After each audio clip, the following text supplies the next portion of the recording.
Hey, what's going on, Black people? What's going on? I hope you guys are having a wonderful day. My name is Dr. Boyce Watkins, and today I want to talk a little bit about Black operatives in the Democratic Party and how I'm going to just make a point here, an argument to say that this is more of a liability than an asset. The only thing worse than having a pure enemy is to have a friend who actually is an enemy, or an enemy that is disguised as a friend. And I'm going to break this down for you by telling you about another example where our so-called allies came along and actually created concentration camps that held Black people in Natchez, Mississippi. So I'm going to talk about that and connect that to what I'm sort of seeing today. So get comfortable, buckle up your seatbelt. We're going to get started on drboycetv.com right now.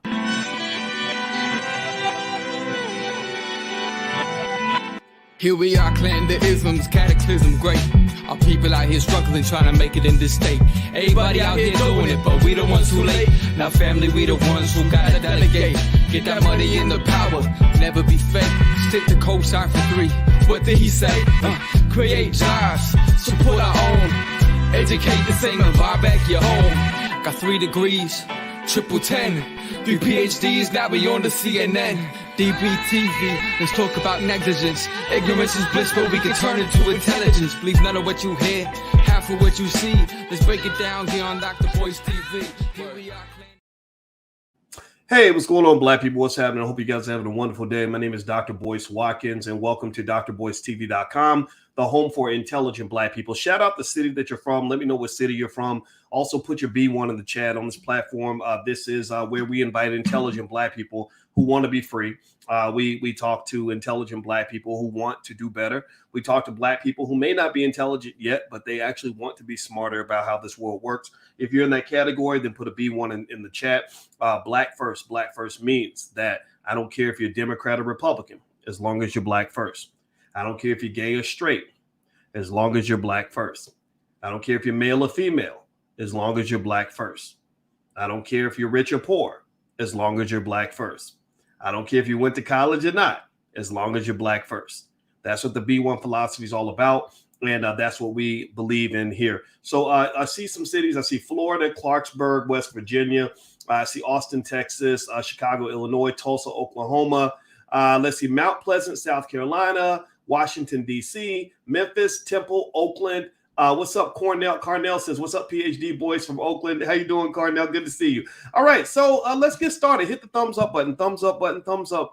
Hit the notification bell also after you subscribe to make sure you're notified when we go live, because you guys know how it is. When you get extra Black, you get shadow banned and all that good stuff, but I don't mind that. I have different ways to get in touch with you guys.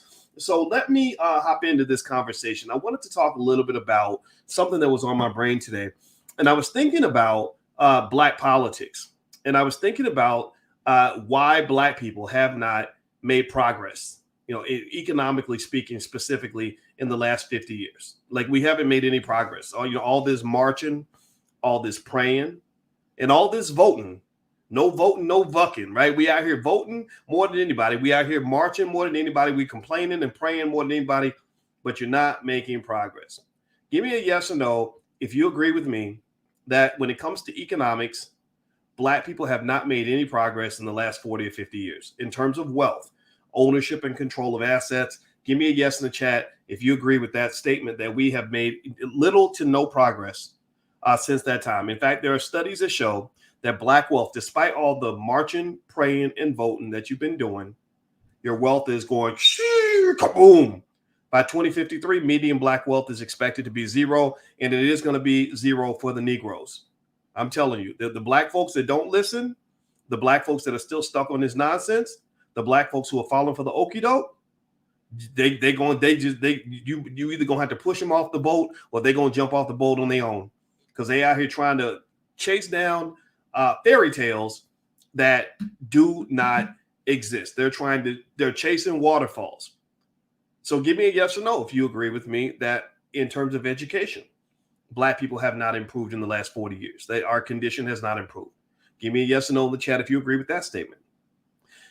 Give me a yes or no in the chat if you agree that in the last 40, 50 years, since integration, since white folks came along and your liberal allies came along to help you, that Black families are in a worse state than they were 40 or 50 years ago. Give me a yes or no in the chat if you agree with that statement. Now, you might say, Boyce, why are you asking these basic, simple questions? Why would any intelligent Black person kind of already understands this? Well, before I have conversations with you guys, I like to lay a context so you can understand why I am challenging you to challenge everything. I'm asking you to question everything. My question to you is, are you willing to challenge some of the fundamental assumptions that your parents gave you when you were a child in order to achieve progress? Do you agree with me? Can you at least hear me when I tell you that if you try to do the same thing, if you try the same method over and over again, you're gonna keep getting a very similar result? Can you give me a yes to let me know you can hear this? Because everybody ain't gonna agree, but I gotta lay this out here. And so I was asked recently about a guy named Roland Martin. And Roland and I have known each other a long time. I met Roland in 2006. I didn't like him that much in 2006 because he talked too much and he thought too highly of himself. I met him on the set of CNN. And that same day, Wendy Williams was on the show with us. And we were talking about something. I forgot what it was.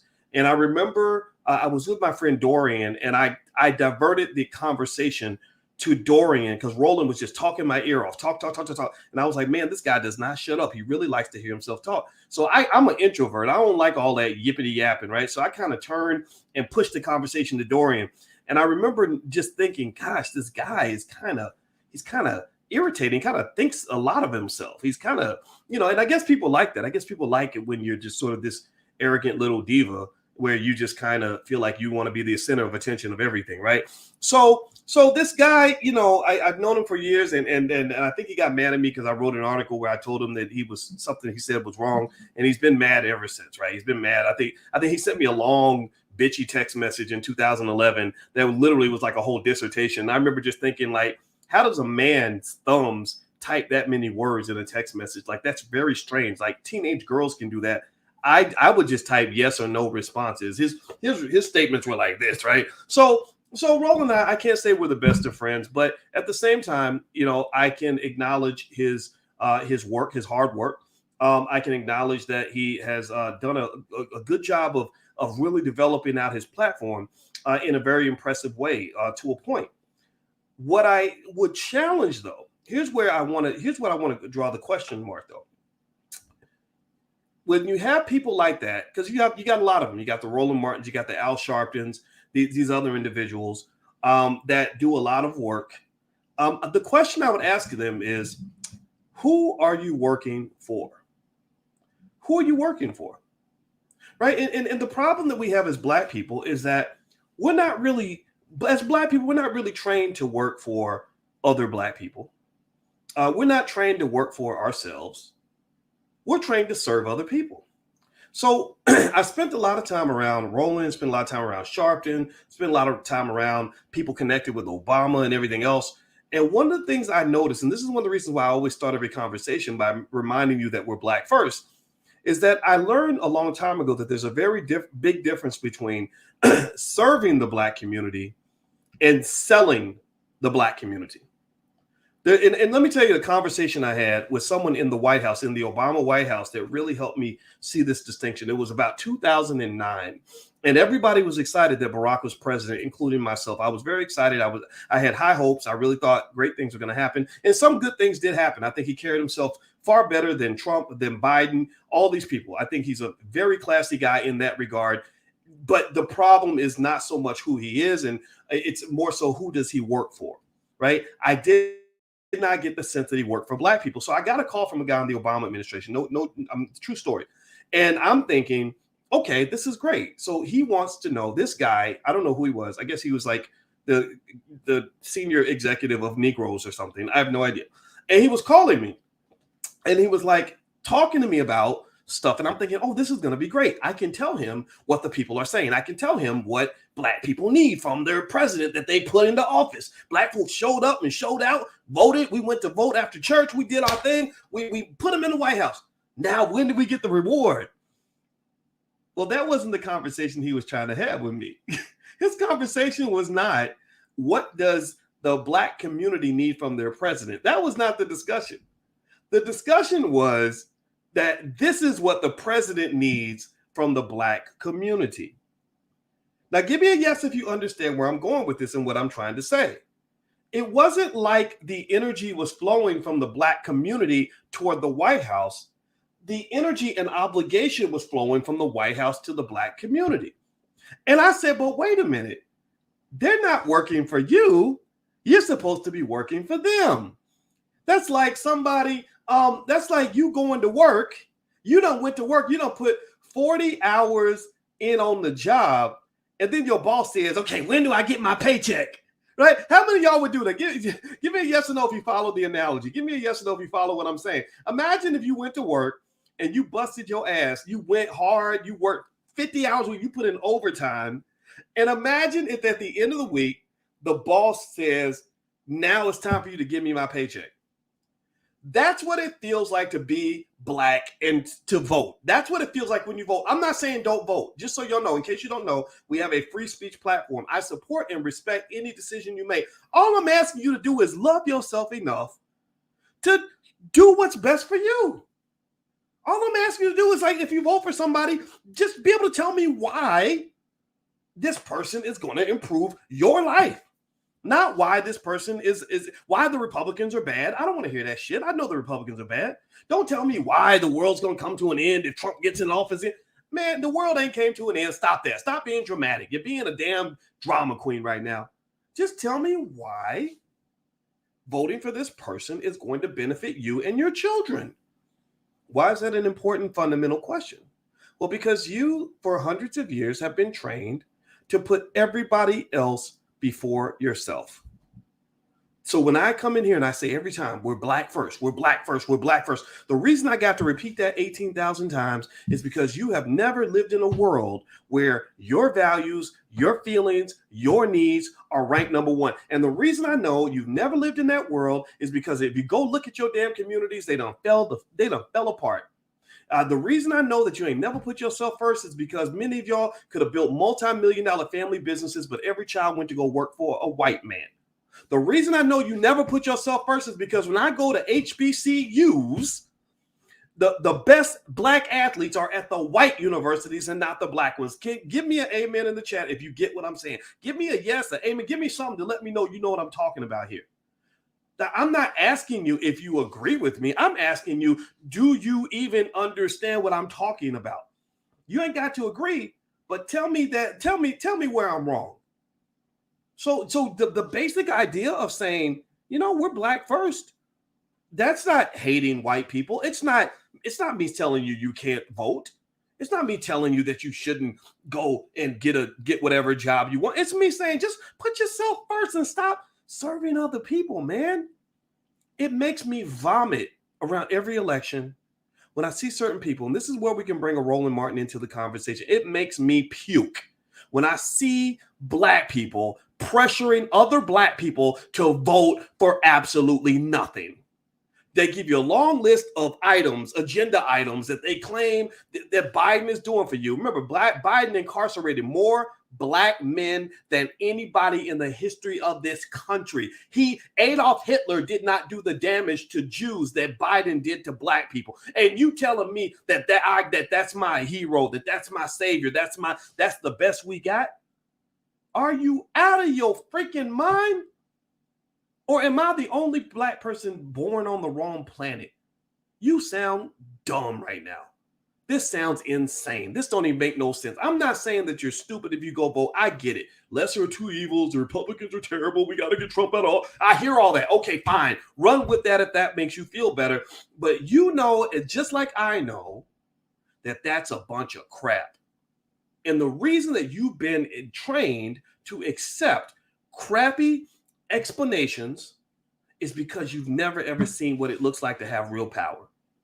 You've never seen what it looks like to be able to put your needs at the top of the priority list instead of at the bottom.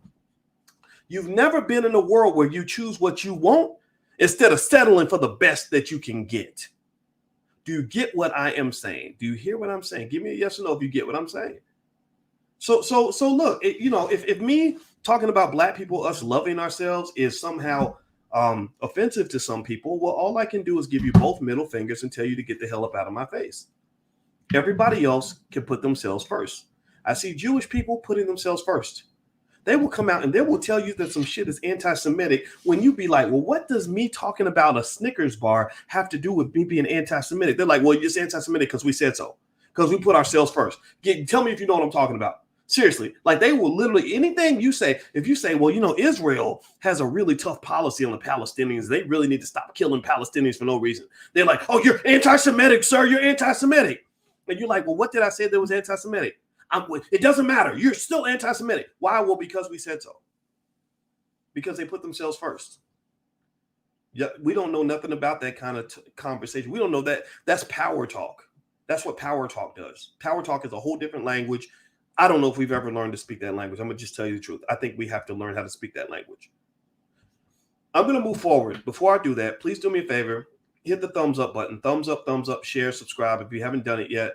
Also, if you want to learn how to invest in Wealth is Power, I have a free training at firstshareofstock.com. Do not be afraid of the stock market. Again, you're making power moves for your life. You're making independent moves for your life. Get your family, whoever you love, get them to go to this website, firstshareofstock.com. There's a free training where you can learn how to buy stock. It is easy to do. This is the power play. This is why B1 people are going to be wealthier than the Jews in one generation. I guarantee it. We will be ahead of most white people in a generation. Black people won't be ahead because the majority of black people probably don't even listen to me. If I was a regular black person, if I was trained in a certain way, I wouldn't even listen to me. I wouldn't have listened to me 20 years ago. Fine. They don't have to listen. You're listening because you're here. Firstsharestock.com. The training is free. You can learn how to buy your first share of stock in 10 minutes. I promise you. So anyway, let me keep going here. So one of the things I want to kind of jump into is when you're talking about some of the so-called black leaders that we have, and these aren't really leaders. These are more like public figures. You're not a leader just because white people put you on TV. You're not a leader just because you're connected to important white folks. That doesn't make you a leader. That just means you are visible. That means you are public, and that is fine. One of the things that's very important to understand is that there's a very big difference between serving black people and selling black people.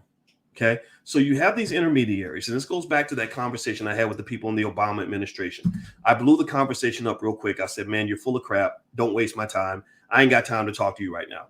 Because when I got on the phone with this guy, I remember I thought we were having one conversation where I was bringing ideas from you guys and saying, yeah, I'm talking to people online. This is what they're saying. This is what they want.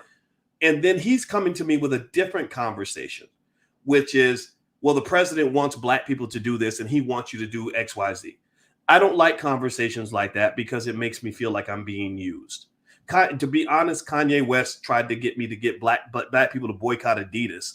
I said, why would they boycott Adidas for you? You wore a White Lives Matter shirt. You spent $2 million on your daughter's birthday party. You're not writing big checks for the black community. Write a check for the black community and build some powernomics centers so that black kids can be trained on economics, and then I'll see what I can do.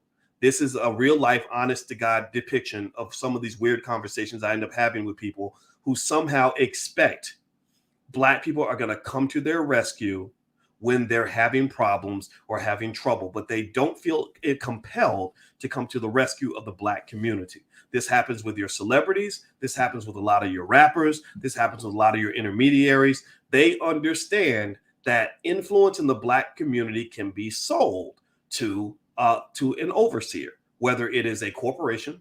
That's what BET does. They influence black people. They tell you this is for the culture. This is the culture. And then they sell it all to Viacom. Viacom shareholders make money.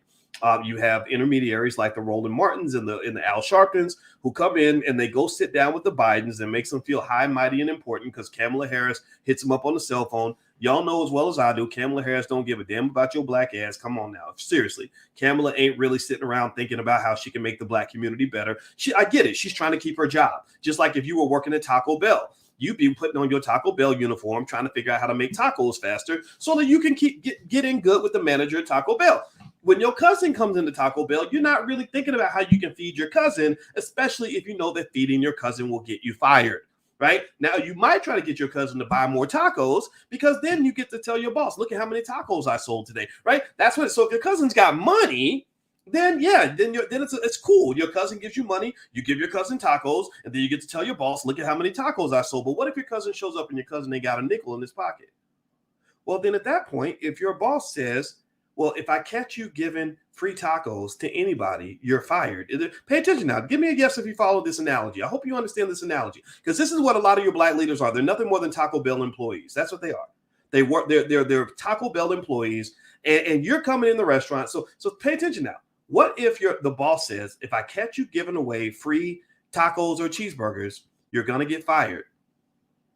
These are the people who will just let your black ass starve.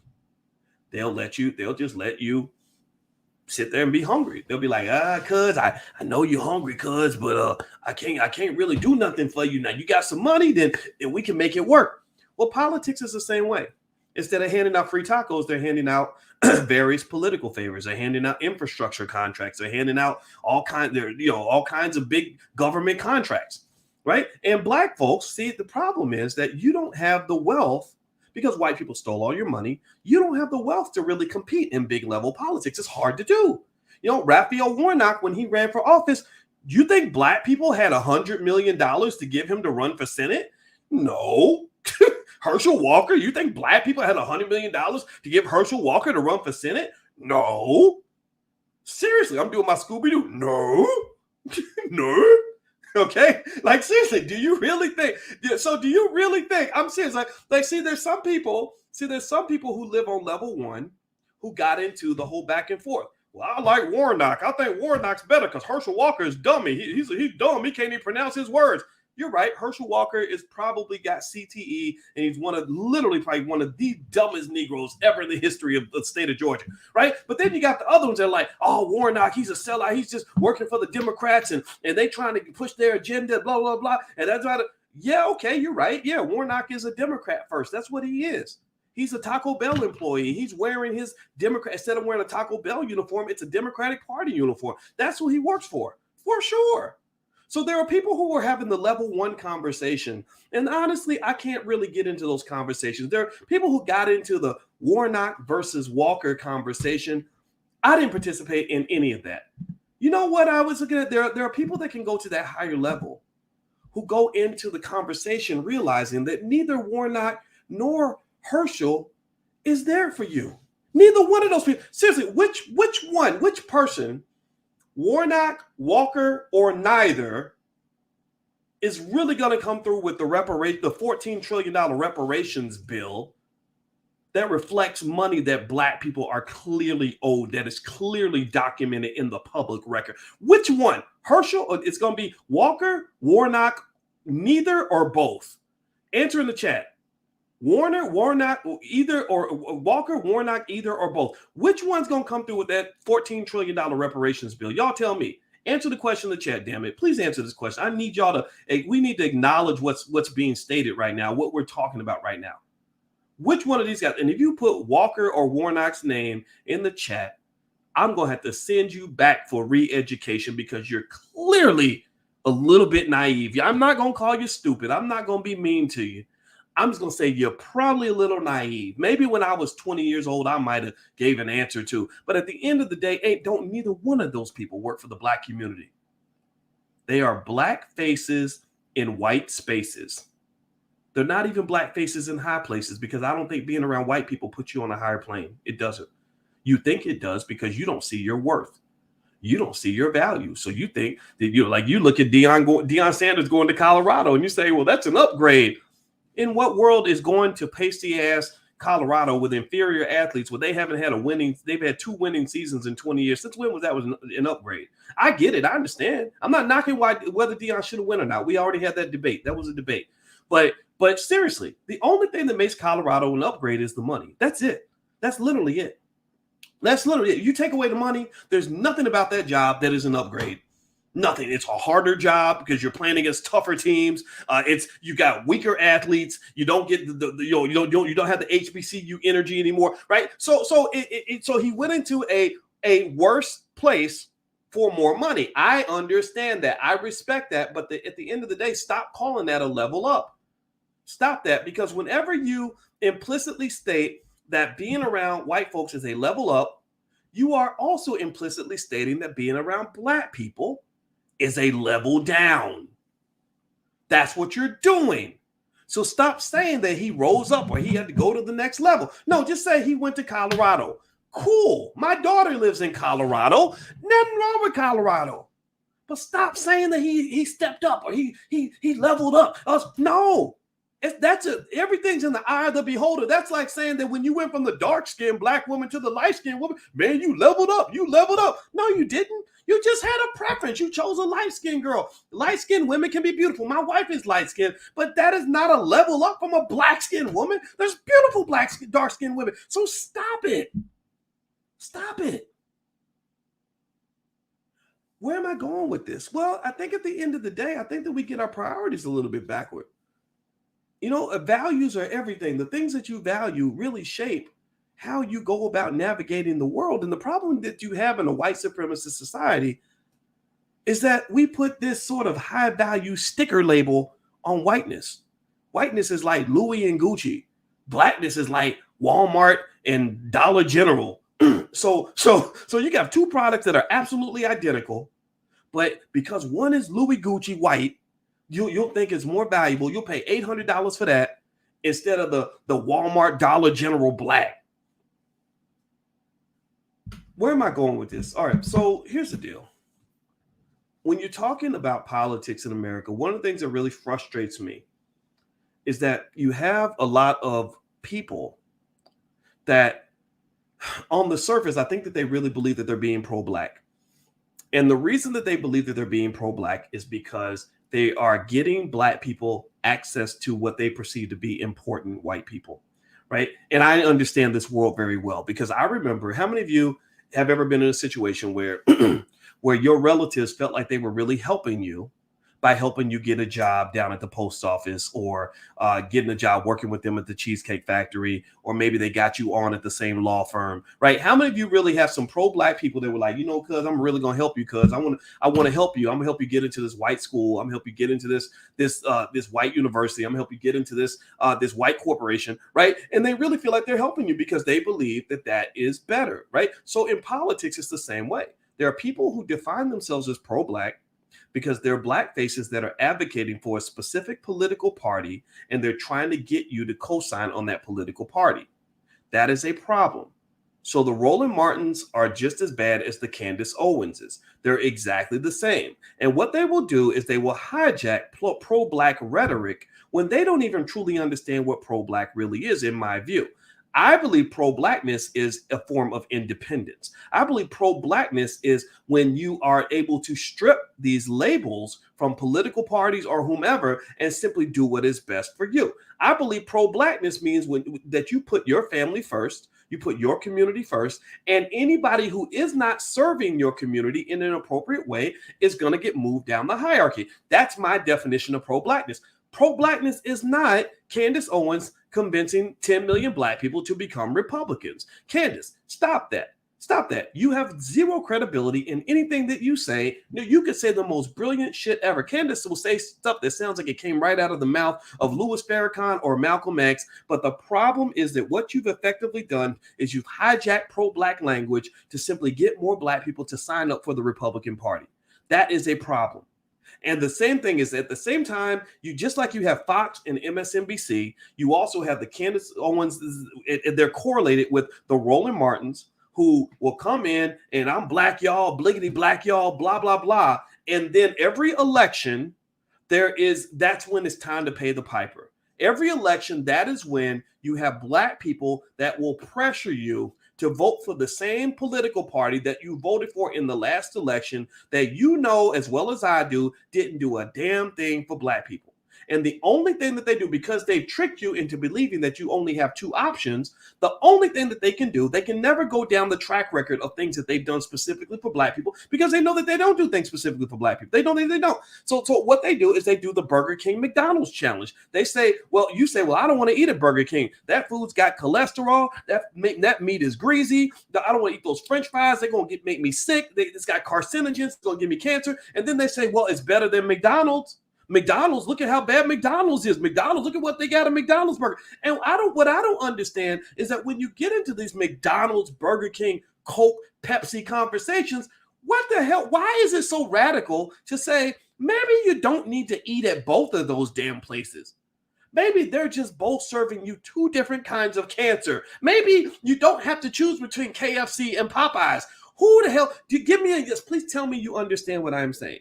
Please tell me you understand that when somebody says choose option A or option B, that you understand that you do have an option C, D, E, F, G. They've just convinced you. They've gotten you to operate on a lower vibrational frequency, a frequency of fear and ignorance, to the point where they've convinced you, the greatest people on the planet, the people who overcame the Middle Passage, overcame slavery, overcame all this stuff to get here. You survived damn near everything, but somehow they convince you that you can't survive another Republican being in office.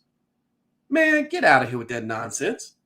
Don't disempower me that way. You're not taking away my rights to be a man. You're not taking away my right to be free. You're not taking away my right to be a free thinker. I'm going to go. My brain's going to take me wherever it's supposed to go, because I got a big ass brain, and my brain can go outside this damn galaxy. It can go outside this universe if I wanted to. And you're not going to constrain me to whatever little tiny town you're choosing to live in, because your little town that you're living in is messing your life up. It's making you feel like a slave. It's making you feel broken. You've been tricked into believing that you have no options because somebody lowered your self-esteem. You're like that person who's in a bad relationship, getting beat up every day, getting mistreated, cheated on, and disrespected, and you won't leave because you're too scared to go out on your own. Somebody lied and told you that if I don't want you, then nobody will. If you don't vote for me, then you ain't black. And you bought that nonsense. I will never buy that in a million years. So understand that there is a difference between doing something because you want to do it versus doing something because you feel like you have to do it. Choice. That is the cousin of freedom. Choice. White women know about choice. White women talk about being pro-choice all the time. They tell you all day what their choices are. I got the choice to do this. I got the right to make you to consent or not consent. I got the right to do this, right to do that. And black folks, we love to tell each other that we have no choice. Well, if you don't do it, then you gonna die. Bad things is gonna happen to you. They gonna come get you, son. They gonna implement. They gonna bring racism back, y'all. You best no vote, no bucking, y'all. I can't do slave talk. I can't. I'm not interested in that. I only know how to talk like a free man. So let me just read something to you that I found. How many of you, first of all, if you could, please hit the thumbs up button. Thumbs up, share, subscribe. We're trying to build independent, intelligent black media here. We could really use your support. If you could hit the thumbs up button and subscribe and hit the notification bell. The things I talk about don't make me popular in some circles. So your support really means a lot to me, and I will never, ever take it for granted. So if you could do that for me, I'd appreciate it. My website is boycewatkins.com. You can go there. There's lots of free stuff, free trainings on finance and stuff like that. My PhD is in finance. I understand black wealth extremely well. I would love to teach you and your family and share everything I know, because one day we're going to get old and we're going to die. And I want to make sure I leave a legacy that impacts you forever. You don't even have to give me credit for it. You can take my ideas and go act like they're your own. I'm totally okay with that. I just want to make sure you get access to the ideas that you need. So feel free to go to my website, boycewatkins.com. Let me read something to you. How many of y'all knew, give me a yes or no, how many of you knew that there's a lot of talk about Jewish people and their concentration camps, right? How many of y'all know that there were concentration camps for black people in the United States? Give me a yes or no. I'm not talking about just the prison. The prisons are a concentration camp. We know that. The slavery was similar to a concentration camp, probably worse.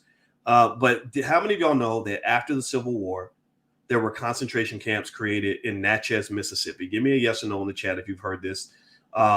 And I'm going to tell you this story, and I'm going to make a point when I read the story to you. Give me a yes or no. Okay. Some of you know, some of you don't. All right. So let me read this to you. And the reason I want to read this is because I want you to understand why it's hard to convince me that as black people that we truly have these so-called allies, right? I'm real skeptical of the so-called allies, especially when they put themselves at the front of the bus. They tell you that, they want to let you on the bus, but they still put you at the back of the bus. They sit at the front of the bus, they drive the bus, and they own the damn bus. I don't want to do any of that. I want to own it. I want to drive it, and I want to sit at the front of it. I'm not sitting at the back of your bus. So let me read this to you, and I'm going to make a point with this. This is about the Devil's Punch Bowl. And they said the Devil's Punch Bowl episode is remembered on this date, 1865. This post-American Civil War atrocity in Black history occurred in Natchez, Mississippi. As Black slaves made their way to freedom, the town of Natchez quickly went from a population of 10,000 to nearly 100,000 people. So all these freed slaves were going north. So Natchez, Mississippi eventually had a massive population of 100,000 people.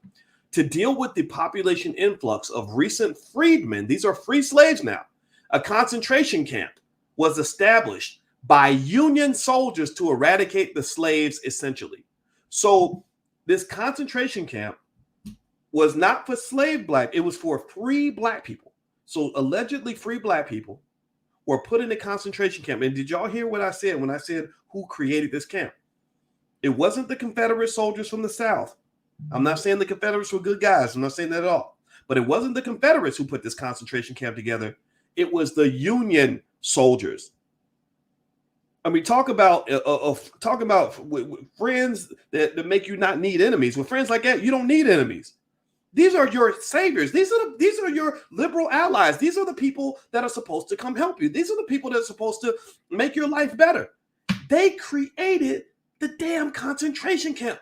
That blew my mind. Let me keep reading here. Let me tell you what happened in the Devil's Punch Bowl, where your liberal allies created a camp to hold you and to control you. So Don Estes, a former director of the Natchez City Cemetery, said, quote, so they decided to build an encampment for them at the Devil's Punch Bowl, which they walled off and would not let them out. Why is this a powerful analogy? So you have allegedly free Black people who aren't really free, apparently, who then greet their liberal allies, who then create a concentration camp and wall it off so they can't go anywhere. Well, that's how I feel at every election. I feel intellectually they wall you off, they block off information, they block off ideas, they block off possibilities so that you are forced to do what they want you to do. Then they tell you dumb stuff like, well, you don't vote for me, then you ain't Black. How many times do I need to slap you before I make my point to let you know that ain't, we don't roll like that, partner. You're never going to take away my Blackness from me. You can't. You know, so ultimately, this is a powerful analogy. These are your friends. They walled off the space so the Black people couldn't get out. And part of it was also because they were like, man, we don't want to deal with all these Negroes. You know, we and they were kind of bitter, right? Their connection to their Southern brethren was stronger than their connection to you. And it goes back to what Dr. Claude Anderson always said, is that Black people really don't have any friends in America. You really don't have any true allies. You will never have an ally that will put your interests ahead of their own. You just won't have that. You can't have. That's not going to happen. You have to have power in order to achieve that. And power sometimes is lacking because you have to have a certain mindset to have power. So let me keep reading. They said the camp was called the Devil's Punch Bowl because of how the area was shaped. The camp was at the bottom of a cavernous pit with trees on the bluffs above. The women and children were locked behind the concrete walls of the camp and left to die from starvation. So they locked the women and children behind the walls of the camp, let them die from starvation. Many also died from smallpox disease. Over 20,000 freed slaves were killed inside this American concentration camp in just 1 year. Black men were recaptured by the Union troops and forced back into hard labor. Researcher Paula Westbrook adds, quote, the Union Army, these are your allies, your liberal allies, the Union Army did not allow them to remove the bodies from the camp. They just gave them shovels and said, bury them where they drop. This is how much love they have for you. This is how your allies feel about you. Now, of course, they wouldn't do something like that today, exactly. At least I hope not. But these are the descendants of these people. This is why I can't, when you come to me as a Black man and you're trying to sell some sort of partnership you made with a so-called liberal ally, I look at you like you're weird and you're crazy. I'm not saying that all white people are bad. I'm not saying that I hate anybody. I don't hate nobody. But it's kind of hard to trust anybody when this is what Your friends, your ancestors, they're speaking to you from the grave. This is what they're telling you. This is what our friends did to us.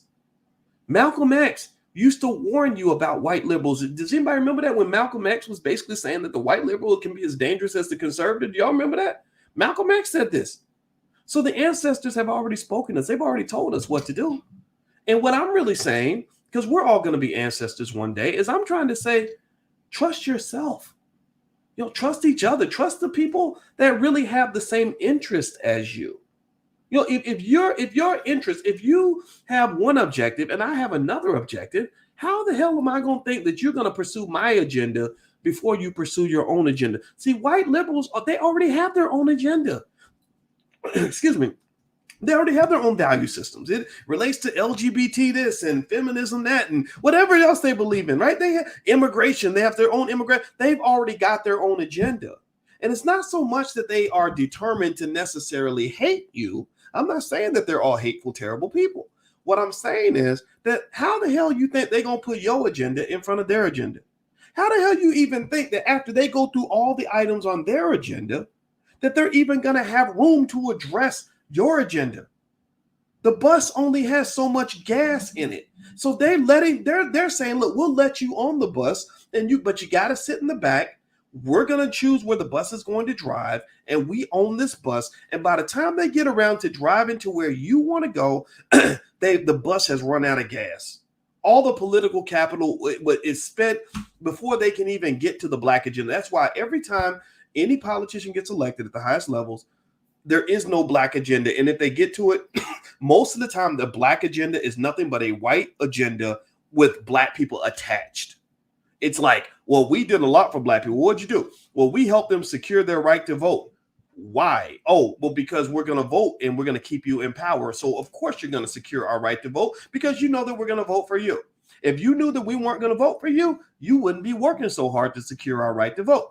Give me a yes if you follow what I'm saying. Do you understand what I'm talking about?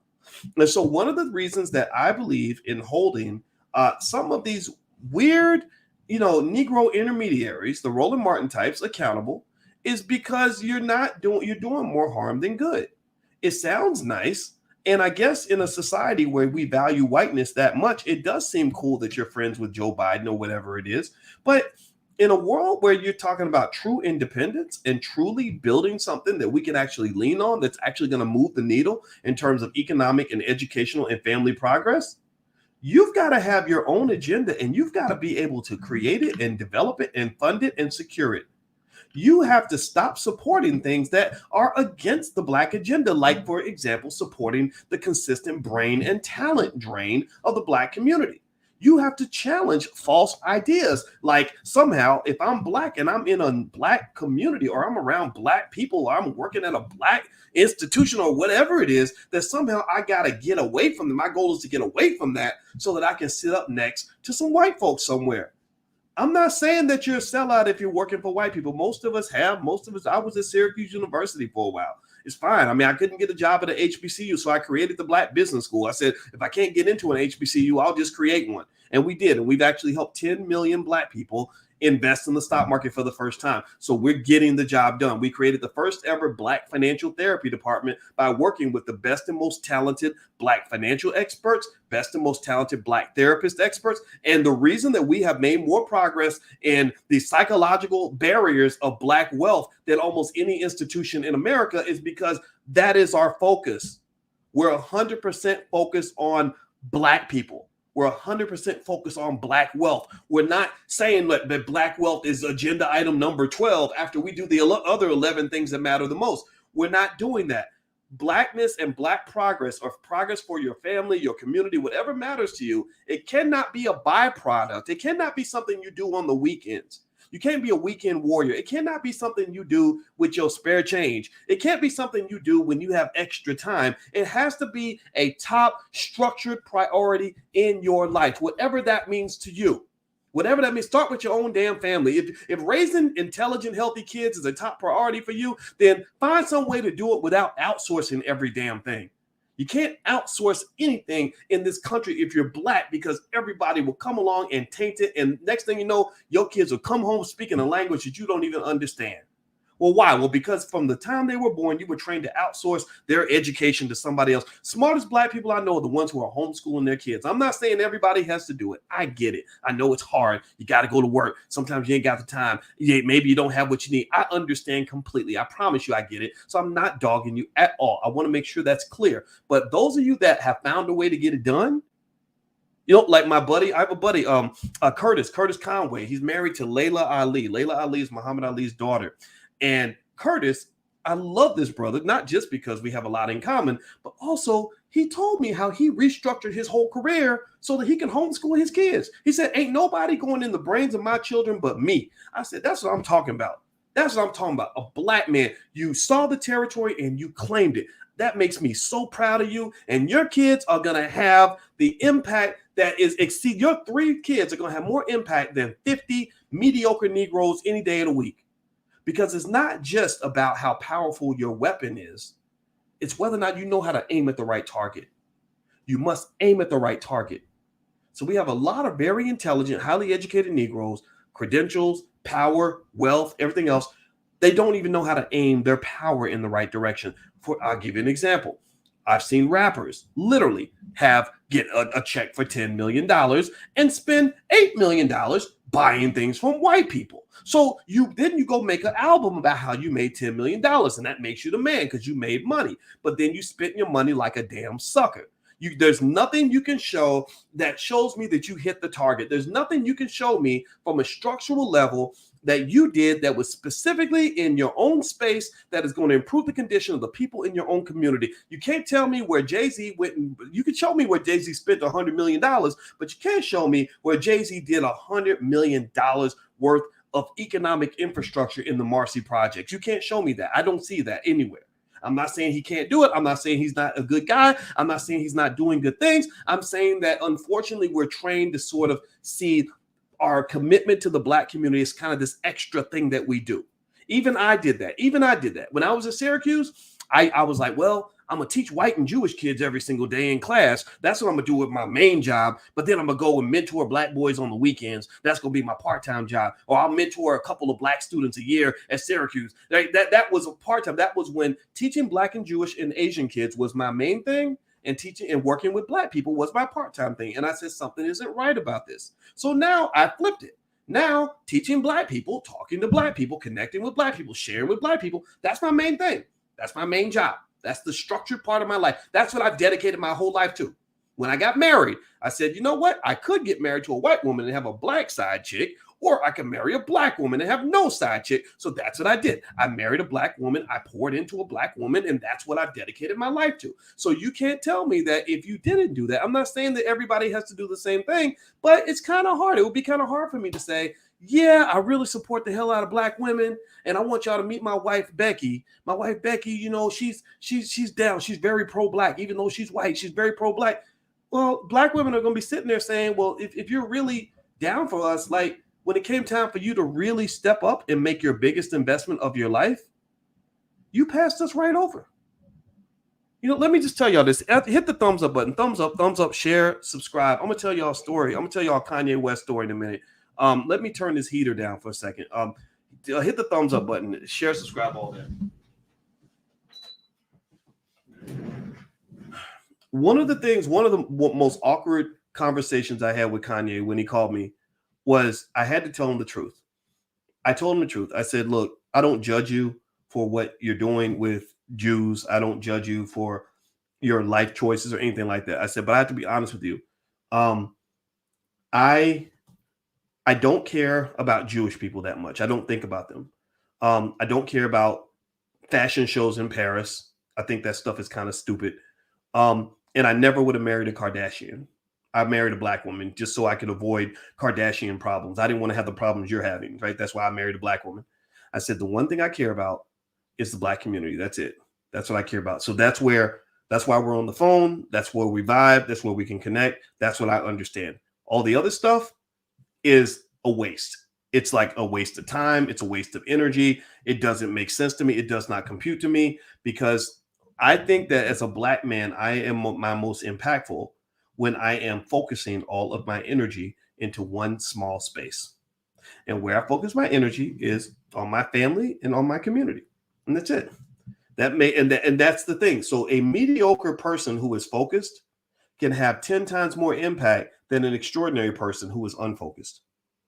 That's a law. That's a law of physics. That's just a law of physics.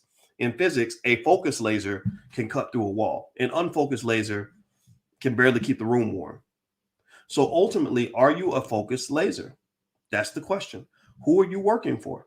Let's circle it back. Let's circle back. We were talking originally about the Roland Martins of the world and all that stuff. Man, who are you working for?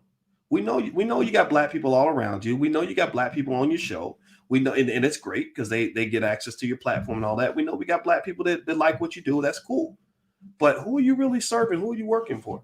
And are you really ready to represent the interests of black people, even if it pisses off the white people who take care of you from the Democratic Party when they show up and they say, hey, we have money in our advertising budget. We're going to write you a check for $200,000 or whatever it is.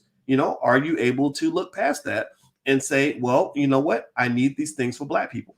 I think that there are clear issues in the black community that don't get addressed by some of the Negro intermediaries. I think the issues like reparations are right there at the top of the list. I think that there are some serious, legitimate questions that people have asked about, why Democrat-run cities have just literally fallen apart. I think those questions should be answered. I think that there are questions that people ask about why independent Black-owned schools can't get funding because they won't sign up for whatever agenda liberals have or whatever, right? I really think that these questions need to be asked. And I think at the end of the day, the question is, are you serving Black people or are you selling Black people?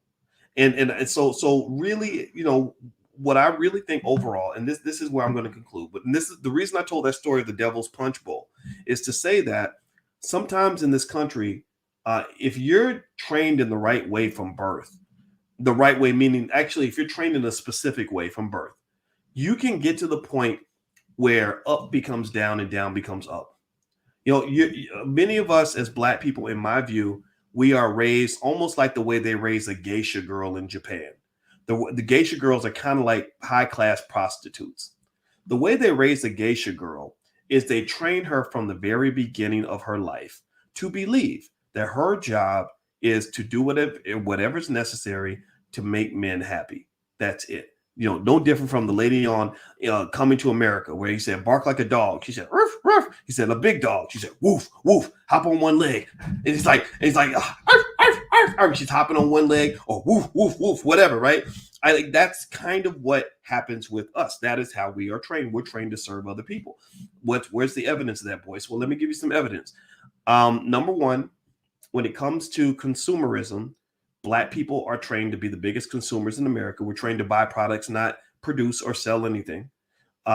Where's another area? We consume more entertainment than any other group of people. Entertainment weakens your brain. It weakens your prefrontal cortex, but we consume more entertainment than other people. Entertainment literally does hypnotize you. What else? We're trained to work for other people, not start our own businesses. That's not really the conversation in most of the families. The conversation is, how do you get a job? What are some other areas? Many of us, in fact, let me ask you all this question. And I made this point before on this platform. I'll make it again real quick. How many of you have student loan debt? How many of you have either have it or had to pay a lot of student loan debt? Give me a yes or no. If you had to pay a lot of student loan debt, give me a yes. Or if you're paying it now or dreading over it now or dealing with it now or whatever, right? Well, this is because since you were a kid, you were trained to believe that the way to succeed is to go to school, make good grades, and then go to a big white-owned university. So while you're in public school, you're making money for white folks because you're sending your kids to these schools. They're getting big checks to write textbooks and serve lunches and shit like that. And then you're trained to go to a big white university that's going to put you $100,000 in debt, take all of your family wealth, suck it all out. And if you're an athlete, you're trained to go to these white schools to go and give your billion-dollar athletic ability to these schools, right? So all this is a net win for white folks. You think it's a win for you because you think you're getting an upgrade, because you were falsely led to believe that the more you follow along in this track, the more you have a chance to elevate in society. But you're not really elevating. You're kind of supporting the elevation of others, right? You're not elevating from an infrastructural standpoint. You're elevating from a a symbolic standpoint, right? It's like when somebody puts a Nike swoosh on their shoes or on their clothes, they feel like they're wearing nicer clothes when really you're not wearing nicer clothes. You're just wearing clothes that have a symbol on them that generates some sort of respect, right? You got a Nike swoosh on your shirt, so you feel like you're a better person now because you got the Nike swoosh. When somebody put all that in your head, they had to brand Nike and make you believe that a Nike swoosh is valuable and important, right? So then after you go deep in debt, after you're $100,000 in debt, half of all Black college graduates cannot repay their student loans. So half of y'all that went to college and thought you were elevating your family are going to actually harm or reduce your family's net worth because you're going to die in debt. I'm not making fun of you. I'm not dogging you. This is a common problem. This happens everywhere. So process this. How in the hell do you think Black wealth can ever go up when half of your talented Negroes can't even pay back their student loans? I mean, does non-payment of does defaulting on your student loans help your credit score or make it worse? What do y'all think? You think that when I default on my loans, you think that's going to put me in a better position to invest in real estate? You think if I default on my loans, that's going to help me start that business? You think if I default on my loans, that's going to help me buy more stock and play the rich man's game? What do you think? Or am I going to do powernomics or strugglenomics? See, now I'm putting on my finance professor hat here because I need y'all to understand modern slavery is not the slavery from 200 years ago. It's not, Kunta Kinte plantation type stuff. Modern slavery is when one type of modern slavery is when you are in such dire financial straits that I keep you hustling backward, that I keep you off balance. I keep you scared and concerned and doing what I need you to do because you're afraid of what's going to happen if you do not serve me, which really goes back into politics. You vote for the Democrats or whatever party you vote for because you're so scared of what's going to happen if the other party gets elected. Fear is a powerful tool to control the masses. So they scare you. It's like, oh my God, I got to go to this job every day. I hate it. I don't want to do it. They're racist and they're mean, but I do it every day because I've got too many student loans and I can't repay them. And what am I going to do? And I'm having cold sweats at night because I don't know how to pay the bills. Blah, blah, blah. That's a common problem. If you're in that category, please understand, I'm not making fun of you. I'm just saying join the crowd because a lot of people feel this way. So when my wife and I created the Black Financial Therapy Department in the Black Business School, we did this largely because there's so many of us dealing with financial anxiety. Just this fear that you're not going to be able to keep paying the bills consistently, or that something's going to go wrong and it's going to derail your savings or whatever. Now, here's the thing, though. Understand, you're in the mousetrap because somebody led you down that trap. Somebody gave you a blueprint for Black enslavement. It's like a roach motel. To get the roaches to go into the roach motel, you got to lure them in. You got to put some food in the box or whatever. To get the mouse, you got to put out the cheese. So they put out that cheese, and that little reward at the end of the rainbow was, if I work hard and I go to school and I do what I'm supposed to do, I could be next to godliness. I could be next to white people, and they're gonna like me, and they're gonna give me Grammy awards and Oscars and Employee of the Year awards, and I'm gonna have a big office in the corner and a house in the suburbs, and I get to tell my mama, look, mama, I made it. Where'd you make it to? Did you? Well, look at how far I came. Look at how I grew up in the bricks, man. Look at how far I done came. Well, how far did you go? Because your mama lives 5 miles away. Like, wait, how far did you went far? What does that mean? I hear it all the time. I hear people say, well, I started from the bottom. Now we're here. What does that mean? What is the bottom? Oh, you are surrounded by Black people who loved you. They just didn't have, they had a ton of wealth, but you couldn't see it because you were focused on the money. But you didn't understand that you were surrounded by $1 billion in love and $1 billion in support and $1 billion in potential. But you thought you were poor because you didn't have any cash. But when white folks come along and they've got all the cash in the world, they can print money. They literally can print. How many of y'all in here, give me a yes or no, how many of y'all can print your own money? Anybody in here can print money? Give me a yes if you can print money. Anybody can print money in here? Well, there are powerful white people that can actually go to the printing press and print money. So they're always going to be able to outbid you. They're always going to be able to print enough money to get Deion Sanders to leave Jackson State to go to Colorado. They're always going to be able to print enough money to get you to leave your hood and go to the suburbs. They're always going to be able to print enough money to get you to walk away from the people that love you so you can be around people who don't love you, right? So if money is the competition, then you're going to lose every damn time. So if you don't understand this important fact, you will always lose. You must understand that most wealth does not show up in the form of money. So when you say, I came a long way, I'm really thinking, what does that mean? When I think about coming a long way, I think about things like spiritual journeys. I used to be a terrible person. Now I'm a good person. Or maybe intellectual journeys. I used to enjoy being ignorant, and I used to do stupid stuff. Now I am more enlightened, more intelligent. Now I do intelligent stuff. When I think about coming a long way, I'm thinking like, maybe you picked up new skills, or you found ways to have greater impacts in the spaces that matter to you. Right. That's what I think about when I think about a long way. But when you just define it by like, I used to be in the projects and now I'm a senior executive at Walmart. I don't care about that. That's not necessarily you coming a long way, especially if you're running around and you are scared to death of what's going to happen if they take that financial cushion away from you. So if you really want to solve some of these problems, you got to go back to the root. The biggest way to solve financial anxiety in the Black community and financial insecurity is to make Black people, intelligent Black people, the most financially literate, most economically intelligent group of people on the planet. That means that when you're sitting there and you're sweating because white people on your job hate you and you're looking for a way out, you have 1,000 different tools in your Swiss Army knife of ideas that you can utilize to go out here and make some money without having to go beg for a job. How about that for an antidote to financial anxiety? What do you think about that? Or how about this? If I don't want my kids to be sold into slavery, then I start investing for them when they're children so that by the time they're 25 years old, they have $250,000 in the bank that they can lean on in the event that they want to tell their boss to kiss their Black ass. But in order to do that, I have to use the most valuable asset in my arsenal, which is time. Your newborn baby is sitting there looking at you like, Daddy, what we doing? And you've got 25 years to get them ready for economic war. Are you just going to sit there and let all that time go to waste and then throw them out there and hope for the best? Or are you going to start preparing your battle plan? That's what you must do. You have to prepare your children for this space that we live in. Capitalism is king of slavery.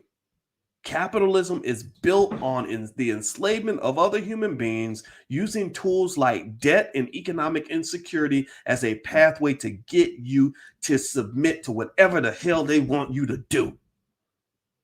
So in this country, if you can't understand that, then you always going to be hustling backwards, running on your heels, feeling like you on a treadmill, stressed out, confused, lost, a day late and $1 short. And unfortunately, that's what I see when I look around the community. I do not see a lot of fortification, preparation, and positioning that allows us to adequately compete against those who are seeking to control every single thing that we do. That is one of the reasons why the Negro operatives don't call me anymore, because they know I can see right through the nonsense. I'm not impressed by what important white people you have next to you. I'm really more impressed when you've learned how to be truly independent and strong and not having to apologize just because you farted the wrong way. I'm tired of all these apologizing Black men, but I know exactly where they apologize. It's because they did a checkmate on your ass. They got you in a corner where if you don't apologize, the consequences will be devastating. You got to play 8th dimensional chess in this space. And if you can't do that, then you're going to lose every time. That's why I like talking to people that want to be intelligent. If you want to be ignorant, then everything I say is going to go over your head and not make any sense. And it's probably going to piss you off. And that's okay, because I'm not really talking to you. I'm talking to those who want to do something different. That's all I got to say. I'm done. I hope you guys have a great night. Thank you all for listening and hanging out with me. I appreciate it. if you could, please hit the thumbs up button, share, subscribe. If you'd like to learn more about some of the work that my wife and I are doing in the Black Financial Therapy Department, all that's on my website at boycewatkins.com.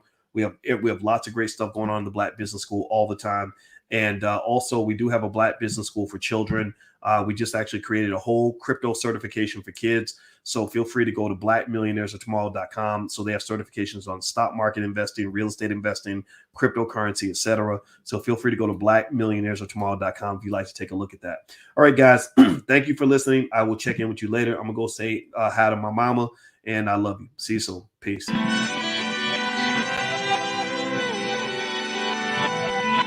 Here we are, clan the isms, cataclysm great. Our people out here struggling, trying to make it in this state. Everybody out here doing it, but we the ones who late. Now family, we the ones who gotta delegate. Get that money in the power, never be fake. Stick to cosign for 3. What did he say? Create jobs, support our own. Educate the same and buy back your home. Got 3 degrees, triple 10. 3 PhDs, now we on the CNN. DBTV, let's talk about negligence. Ignorance is bliss, but we can turn it to intelligence. Believe none of what you hear, half of what you see. Let's break it down here on Dr. Boyce TV. Here we are.